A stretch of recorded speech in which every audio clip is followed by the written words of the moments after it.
नमस्कार दोस्तों, आइए मेरे यूट्यूब चैनल में आप सभी को स्वागत है।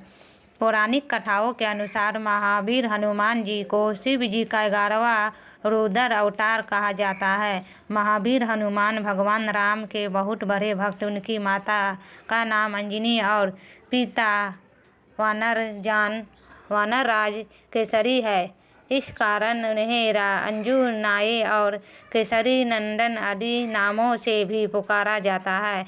तो आइए हनुमान का जन्म कैसे हुआ यह हम इस कहानी के द्वारा समझने की कोशिश करते हैं।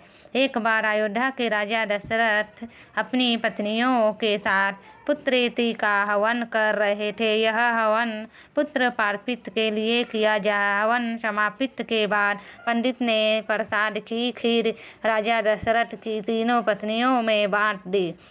लेकिन तभी कहीं से वहां एक चील आ गई और उसने खीर का एक भाग अपने साथ ले लिया और उसे अपने साथ उसे स्थान पर ले गई जहां अंजनी माता तपस्या कर रही थी और उसके सामने ले जाकर रख दिया। यह सब भगवान शिव की और वायु की इच्छा अनुसार हो रहा था। आंखें खोले माटे और इसे प्रसाद को ग्रहण करो, इससे तुम्हारी इच्छा जरूर पूरी होगी। प्रसाद लेकिन यह किसने दिया, बस यूँ समझ लो यह महादेव का आशीर्वाद है तुम पर। अंजनी ने उस प्रसाद को ग्रहण कर लिया। फिर अगले दिन माँ अंजनी एक पर्वत पर खड़ी थी और सूर्यदेव के तेज मिली थी। लेकिन तभी वहाँ बहुत तेज हवा चलनी शुरू हुई। हवा का वेग इतना तीव्र था कि उनके वस्त्र उड़ने लगे। उन्होंने सोचा यह जरूर किसी दानव की उदर होता है। शक्ति है। वो क्रोधित होकर बोली, हे कौन दानव है जो मेरे जैसे पति परायण स्त्री का अपमान करने की चेष्टा कर रहा है। तभी वहाँ उनके समझ पवन देव प्रकट हुए और समझा याचना करते हुए बोले, देवी शांत को जाए। दरअसल आपके पति को जो वरदान प्राप्त है उसके अनुसार आपके मेरे समान एक शक्तिशाली बलशाली पुत्र की प्राप्ति होगी।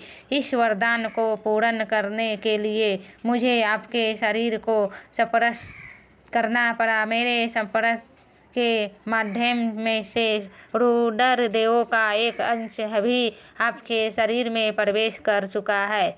इसलिए महादेव के अवतार के रूप में आपका पुत्र इस धरती पर जन्म लेगा।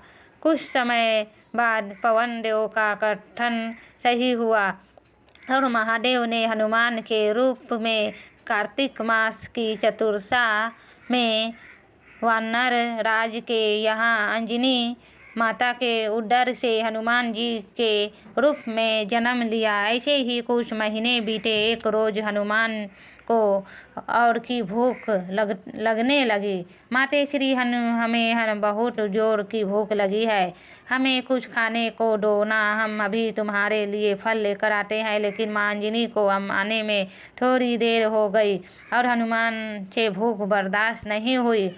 उनके नज़र पैर से झांकते हुए लाल सूरज पर गई।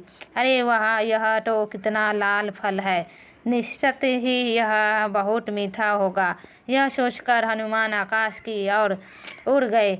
लेकिन उस रोज अमावस्या का दिन था, जिस कारण सूरज को गृहस्थ ने राहुल आया था। किंतु हनुमान को देख उन्हें ऐसा प्रतीत हुआ कि यह भी कोई दूसरा राहुल है, इसलिए वह वहाँ से चुपचाप चले गए।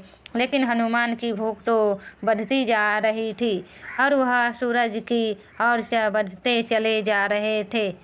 तभी इंद्रदेव की नज़र हनुमान पर हो गई। कहीं यह बालक सूरज को निगल कर उसे अपना आहार ना बना ले, मुझे इसे रोकना होगा। यह कहकर इंद्रदेव ने हनुमान पर प्रहार कर दिया और वो मूर्छित होकर गिरने लगे। तभी पवन देव ने वहां आकर उन्हें थाम लिया और गुस्से में उन्होंने हर पारणिक मात्र की वायु का संचार रोक दिया। तभी वहाँ सभी देवों प्रकट हुए और उन्होंने पवन देव को ऐसा करने से रोका। फिर सभी देवों ने हनुमान जी को वर दिया, मेरा वरदान है कि यह अमित आयु रहेगा। मेरे वरदान है कि यह कभी भी वर्ज्य से परास्त नहीं होगा। मेरे शतास तेज से यह हर काला में युक्त और संपूर्ण शास्त्रों का विशेषज्ञ होगा। मेरे वरदान से यह पास और जल से अभय रहेगा। यह सदा यम डर से अवश्य और पास नहीं रहेगा। यह सदा अंजय और परमांड योद्धाओं से अजय पारपट करने का अयोध्या रहेगा।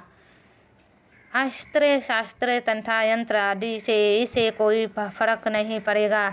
इस प्रकार सभी देवों द्वारा हनुमान जी बेहद शक्तिशाली हो गए और इस प्रकार आगे जाकर जो उन्होंने काम लिए वो सभी प्रकार के हनुमान भक्तों में प्रसिद्ध है। तो यह थी हनुमान जी की संपूर्ण कथा। हनुमान जयंती पर हनुमान जी की पूजा करना अत्यंत शुभ माना गया है। चौकी पर लाल रंग का कपड़ा बिछाए और उस पर हनुमान जी के साथ भगवान श्री राम की तस्वीर रखे। फिर हनुमान जी को लाल और भगवान श्री राम को पीले फूल अर्पित करे। पहले श्री राम नाम का जप करे, फिर हनुमान जी के मंत्र का जप करे। इस तरह पूजा करने से आपको हनुमान जी की असीम कृपा प्राप्त होगी। तो कैसी लगी मेरी कथा कमेंट करके ज़रूर बताइए। मेरे चैनल में न्यू आए तो सब्सक्राइब कीजिए, लाइक कीजिए, शेयर कीजिए। दोस्तों नमस्ते दोस्तों, जय जय हनुमान।